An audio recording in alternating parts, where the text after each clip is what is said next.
అధిష్టానం అనుమతివ్వదు. పదవుల భర్తీ జరగదు. నేతల నుంచి ప్రెజర్ పెరుగుతోంది.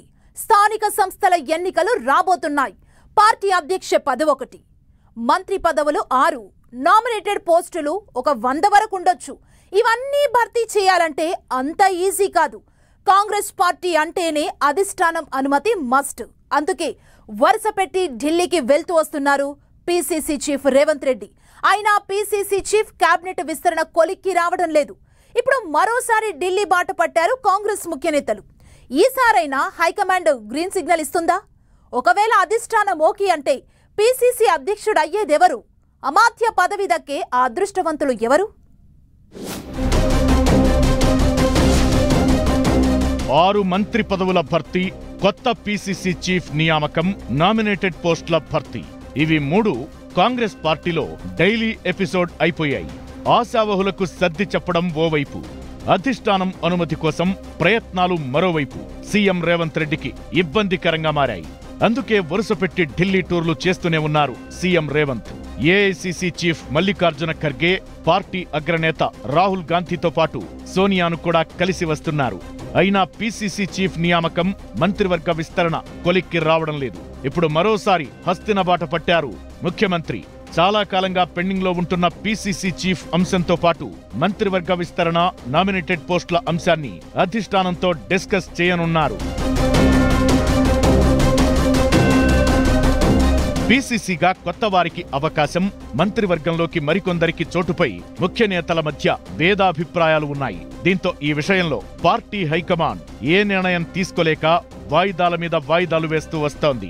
త్వరలో లోకల్ బాడీ ఎన్నికలు వస్తుండటంతో పార్టీ వ్యవహారాలు పూర్తి స్థాయిలో చూసుకునేందుకు పీసీసీ చీఫ్ ను నియమించాలని చూస్తోంది హైకమాండ్. ఈ నేపథ్యంలో CM Revanth, deputy CM Bhatti, మంత్రి ఉత్తమ్ కుమార్ రెడ్డి ఢిల్లీ పర్యటనలో అధిష్టానం పెద్దలతో భేటీ అవుతారు.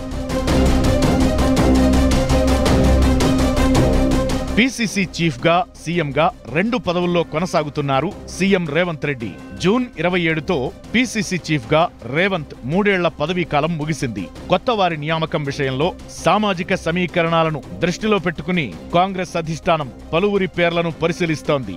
ప్రస్తుతం సీఎం గా రెడ్డి సామాజిక వర్గానికి చెందిన వ్యక్తి ఉండటంతో పీసీసీగా బీసీ లేదా ఇతర వర్గాలకు ఇవ్వాలనే ఆలోచనలో ఉంది. పీసీసీ చీఫ్ పదవి కోసం బీసీ సామాజిక వర్గం నుంచి మధు యాష్కి గౌడ్, ఎమ్మెల్సీ మహేష్ కుమార్ గౌడ్ తీవ్రంగా పోటీ పడుతున్నారు.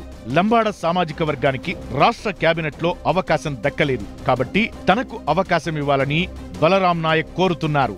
లంబాడ సామాజిక వర్గం నుంచి ఇప్పటి వరకు పార్టీ రాష్ట్ర పగ్గాలు దక్కలేదనే విషయాన్ని గుర్తు చేస్తున్నారు. ఎస్సీ సామాజిక వర్గం నుంచి సంపత్ కుమార్, విప్ అడ్లూరి లక్ష్మణ్ కుమార్ పీసీసీ రేసులో ఉన్నారు. ఇక మంత్రి శ్రీధర్ బాబు పేరు కూడా పరిశీలనలో ఉన్నట్టు తెలుస్తోంది. నేతల పోటీ ఎక్కువ కావడంతో ముఖ్య నేతలు కూడా ఏకాభిప్రాయానికి రాలేకపోతున్నారు. ఒక నేతకు ఒక పదవి రూల్ అప్లై చేస్తే పీసీసీ చీఫ్ నియామకానికి, మంత్రివర్గానికి ముడిపడి ఉంటుంది. మంత్రివర్గంలో చోటు కోసం ఏకంగా డజను మంది నేతలు పోటీ పడుతున్నారు. ఖాళీగా ఉన్న 6 బెర్తుల్లో 4 మాత్రమే భర్తీ చేయాలని పార్టీ అధిష్టానం ఆలోచన చేస్తోంది. 2 బెర్తులను అలాగే ఖాళీగా ఉంచి మిగతా సమీకరణాలను బట్టి భర్తీ చేయాలని భావిస్తోంది.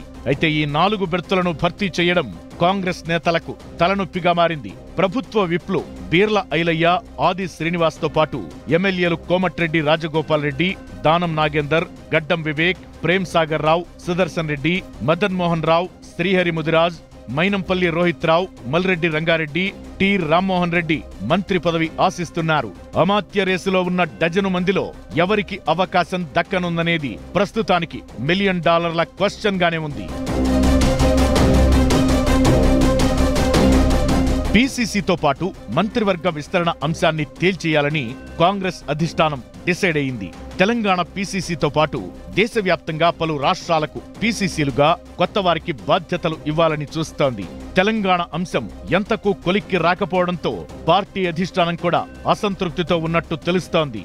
రాష్ట్ర ముఖ్య నేతల మధ్య ఏకాభిప్రాయం రాకపోవడంతో వాయిదా పడుతూ వస్తోంది. ఈసారి పీసీసీ అంశాన్ని తేల్చేయాలని హైకమాండ్ భావిస్తోంది. అందుకే రాష్ట్ర ముఖ్య నేతలతో భేటీ కానుంది. ఈసారైనా మంత్రివర్గ విస్తరణ, పీసీసీ చీఫ్ నియామకం వ్యవహారం కొలిక్కి వస్తుందా లేక మరోసారి వాయిదా పడుతుందా అనేది చర్చనీయాంశంగా మారింది.